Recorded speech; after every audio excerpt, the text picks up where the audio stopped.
केजरीवाल जो इस समय चुनावी हिंदू बने हैं, सुंदरकांड का पाठ करा रहे दिल्ली के अंदर, क्या चीज़ें आपको नज़र आ रही हैं? देखिए, चुनाव के समय इन्होंने बंगाल में इंडिया अलायंस का क्या हशर हुआ, बिहार में क्या हशर हुआ, ये देख चुके हैं। कुछ प्रतिशत हिंदू जागृत हुआ तो मोदी जी हैट्रिक बनाने में कामयाब हुए।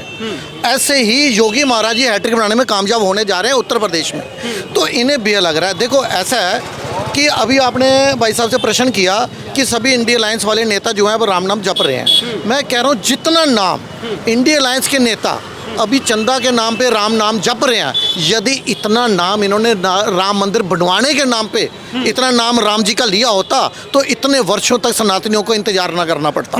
जितना ये राम का नाम अब जप रहे हैं, इसका मात्र 10% जप लेते पहले, तो मंदिर बनाने में इतना इंतजार ना करना पड़ता। देखो, यही थे आज ये लव कुश मंदिर बनाने की बात कर रहे हैं पंजाब में, अमृतसर में। यही केजरीवाल जी की पुरानी स्टेटमेंट है, जिन्होंने कहा था कि यदि स्टील अथॉरिटी ऑफ इंडिया की जगह पंडित जवाहरलाल नेहरू जी मंदिर का निर्माण कर देते तो क्या इस देश का विकास हो सकता था। ये प्रश्न पूछते थे। इनका मानना ये था कि मंदिर बनाने से विकास नहीं होता।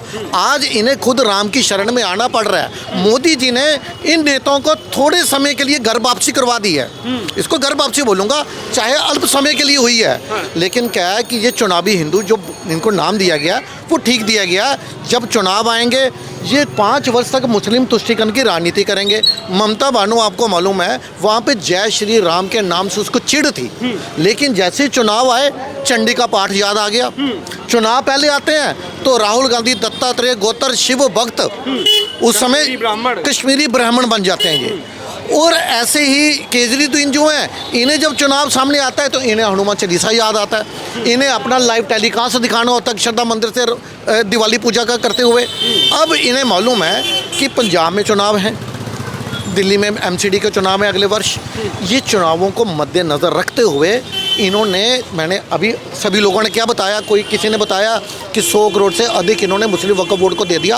आरटीए का जवाब है। एक भाई साहब बता रहे थे कि इन्होंने मौलवी काजियों को सैलरी दी, लेकिन पंडितों को या ग्रंथियों को नहीं दी, जबकि पंडितों ने इनके घर के बाहर धरना प्रदर्शन किया था। पूरा दिन भूखे प्यासे बैठे रहे थे, पानी का गिलास तक नहीं पूछा था इन्होंने।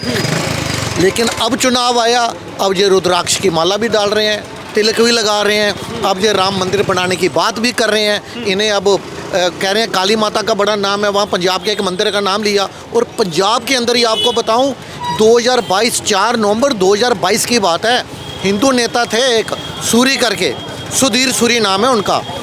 मंदिर में मूर्तियों के साथ जो बेअदबी हुई, उसके लिए वो गोपाल मंदिर के बाहर धरना प्रदर्शन कर रहे थे अमृतसर में। दिन दहाड़े 5 गोलियां लगी थी उन्हें, गोलियों से भून दिया गया। और इस सरकार ने क्या एक्शन लिया उनके खिलाफ। उसके बाद एक थे विकास हिंदू परिषद के अध्यक्ष थे वहाँ पे, विकास बग्गा, उनको दिन दहाड़े गोलियों से भून दिया गया। कहने का मतलब ये है कि हिंदू के बड़े बड़े नेताओं की पंजाब में जो सरेआम मौतें हो रही थी, उसके खिलाफ इन्होंने क्या एक्शन लिया। ये तो वो पार्टी है जिसके लिए सिख फॉर जस्टिस के पणवंत सिंह पन्नू ने कहा था, मैंने $16 मिलियन दिए इस व्यक्ति को चुनाव जीतने के लिए। क्या इस बात को केजरीवाल जी ने डिनाई किया? जो हर छोटी छोटी बात पे प्रेस कॉन्फ्रेंस करने वाली पार्टी इसको डिनाई करेगी कि नहीं लिए? देखो, इन्होंने कभी भी हिंदू के पक्ष में कोई काम नहीं किया। चांदनी चौक सुंदरीकरण के नाम पे प्राचीन हनुमान मंदिर वहाँ पे तोड़वाया गया इनके समय में, तब इन्होंने चुप्पी साध ली। इसी का कारण था कि इन्हें हनुमान चालीसा याद आया चुनाव से पहले, क्योंकि इन्होंने प्राचीन हनुमान मंदिर तोड़वाया था। इन्हें लग रहा था कि हिंदू विरोधी छवि मेरी बन रही है, उसको सुधारने के चक्कर में ये काल नेमी लोग हैं, ये गिरगिट की तरह रंग बदलते हैं। तो दिल्ली की जनता जो है, उन्होंने इनको 10 साल मौका दिया। इन्होंने किया क्या? इन्होंने हमेशा अपनी नाकामियों का ठीकरा एलजी पर फोड़ा, जब माननीय मोदी जी पर फोड़ा। दिल्ली में काम कुछ नहीं किया सिवाय घोटालों के, क्योंकि ये वही केजरीवाल है जो कहते थे मुझे गाड़ी नहीं चाहिए, लेकिन बाद में जनता देख रही है ये तो 2 राज्यों के काफिलों के गाड़ियों में घूम रहे हैं। जो कहते थे सुरक्षा नहीं चाहिए, 2 राज्यों की सुरक्षा ले रखी थी इन्होंने। जो कहते थे मुझे 3 या 4 कमरे का घर चाहिए, और उन्होंने इतना बड़ा शीश महल बना लिया। जो कहते थे कि मुझे कांग्रेस का समर्थन नहीं चाहिए, बच्चों की कसम खाई थी। और इसी कांग्रेस पार्टी को ये 2012-13 में पानी पी कर कोस रहे थे। फिर 27 दिसंबर 2013 में उसी के समर्थन से ये दिल्ली के पहली दफ़ा मुख्यमंत्री बने थे। तो ये आए थे दिल्ली में जन लोकपाल बिल लाने के लिए, लेकिन जन लोकपाल बिल की बात नहीं करेंगे। ये कहते हैं मुझे एलजी नहीं लाने देते। अरे पंजाब में आपकी सरकार है, वहाँ कौन सा एलजी आपको रोक रहा है? वहाँ ले आइए, वो तो झूठी नहीं है। लेकिन करना क्या है, इन्होंने सिर्फ नौटंकीबाजी करनी है। हिंदू चोला अब डाल के ये कारनेमी की तरह आ गए हैं। दिल्ली की जनता बेवकूफ़ नहीं है। 10 वर्ष इनको मौका दिया, 12 वर्ष मिले इनको, लेकिन कोई एक विकास का कार्य हुआ इनके समय में तो आप बताइए। आप कारनेमी केजरीवाल को बता रहे, केजरीवाल कह रहे राक्षस प्रवृत्ति के लोग तो भाजपा वाले हैं जो राम का नाम लेते लेते राम का चंदा साफ कर गए। देखिए, राम के चंदे के नाम पे ये पॉलिटिक्स कर रहे हैं। देखो, यदि चंदा चोरी हुआ, मुस्लिम वक्फ बोर्ड में इतने बड़े घोटाले हो गए करोड़ों अरबों के, उसकी बात नहीं करेंगे। सबरी वाला मंदिर में सोना चोरी हो गया, उसकी बात नहीं करेंगे। अजमेर दरगाह में 20 लाख से ऊपर पैसा गायब हो गया, उसकी कोई बात नहीं करेगा। लेकिन इन्होंने सिर्फ राम नाम को बदनाम कर रहे हैं। अभी एक भाई साहब यहाँ खड़े थे, बड़ी अच्छी बात बोली कि हम चोर को पकड़ेंगे कि जिसके घर में चोरी हुई है उसको बदनाम करेंगे। क्योंकि अगर घर में किसी ने कुछ नौकर चाकर रखे हुए हैं काम काज के लिए, कुछ व्यक्तियों को अगर उनमें से कोई गलत निकल आता है तो उसके ऊपर कार्रवाई होगी, जब घर के ऊपर सवाल उठाए जाएंगे।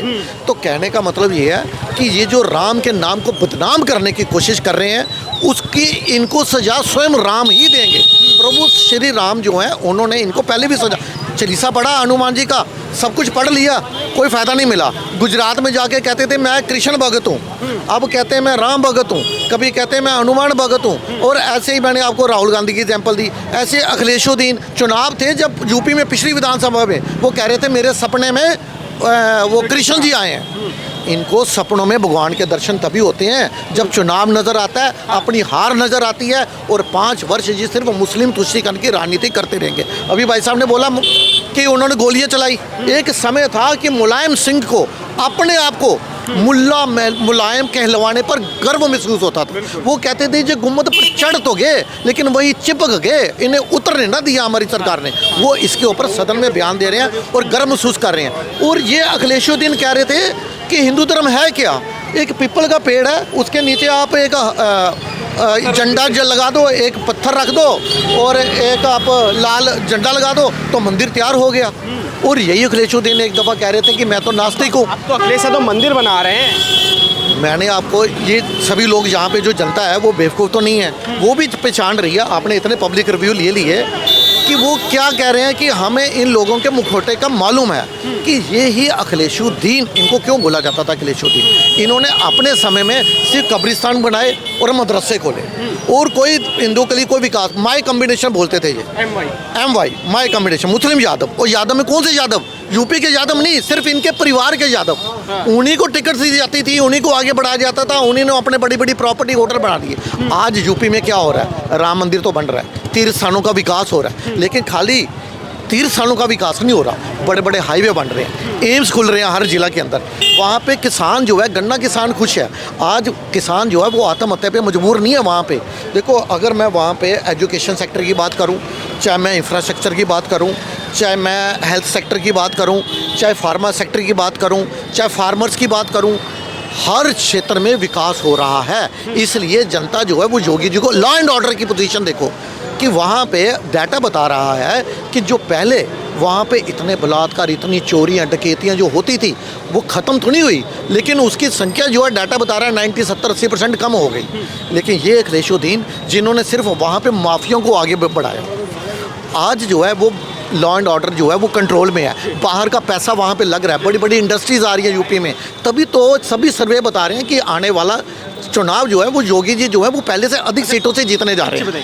केजरीवाल जी के राम नाम कितना काम आने वाला है केजरीवाल जी के? देखो, राम नाम को जिन्होंने बदनाम किया उनके कोई काम नहीं आने वाला, क्योंकि राम नाम को बदनाम किया, कालनेमी बन गए। अब चुनाव को देख के जैसे राहुल गांधी अपना तिलकदारी, जनेऊदारी, शिव भक्त बन जाते हैं, ऐसे केजरीवाल जो हैं। अभी एक भाई साहब बहुत अच्छी बात बोल रहे थे कि वहाँ पे इन्होंने राम का नाम ले रहे हैं और अभी बल्ली मरान जाएंगे तो वहाँ जालीदारी टोपी डाल देंगे। ये अभी इफ्तार पार्टियों पे जाएंगे, ये बोलेंगे कि हम मुस्लिम वक्फ बोर्ड का, इनका बयान है कि हम मुस्लिम वक्फ बोर्ड को कि तन मन धन के साथ, दिल्ली की सरकार मुस्लिम वक्फ बोर्ड के साथ है, हम मुस्लिम वक्फ को इतना अमीर कर देंगे कि आने वाले समय में कोई पैसे की कमी नहीं होने देंगे।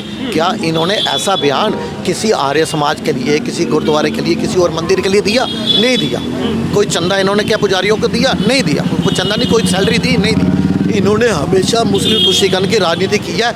इन्हीं का ही एक पार्षद आज भी जेल में है जो दिल्ली में दंगे हुए थे। वो कह रहा है मैं हिंदुओं को सबक सिखाना चाहता था। लिखित में बयान है उस पार्षद का जो कहता था मैं हिंदू को सबक सिखाना चाहता था।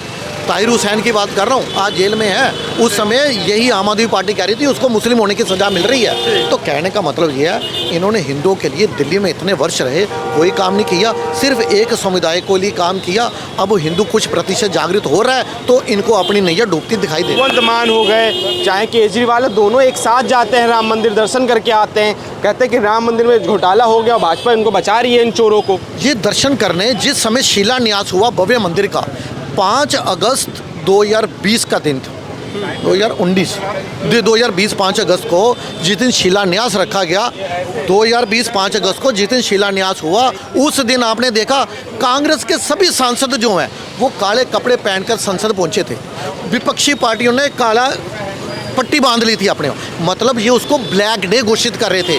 जिस दिन भव्य राम मंदिर का शिलान्यास हुआ, जो उसको बोल रहे थे ये ब्लैक डे है, लेकिन 7 नवंबर 1966 जिस दिन गौ सेवकों पर गोली चलाई गई दिल्ली के अंदर, सैकड़ों साधुओं को भून दिया गया, उसको ब्लैक डे नहीं बोलेंगे। जिस दिन गुम्बद के ऊपर जो हमारे कार सेवक चढ़े थे वहाँ पे उन कार सेवकों पर गोली चली, उसको ये ब्लैक डे नहीं बोलेंगे। ब्लैक डे ये बोलेंगे 5 अगस्त 2020 को जिस दिन भव्य मंदिर का निर्माण की शिलान्यास रखा गया।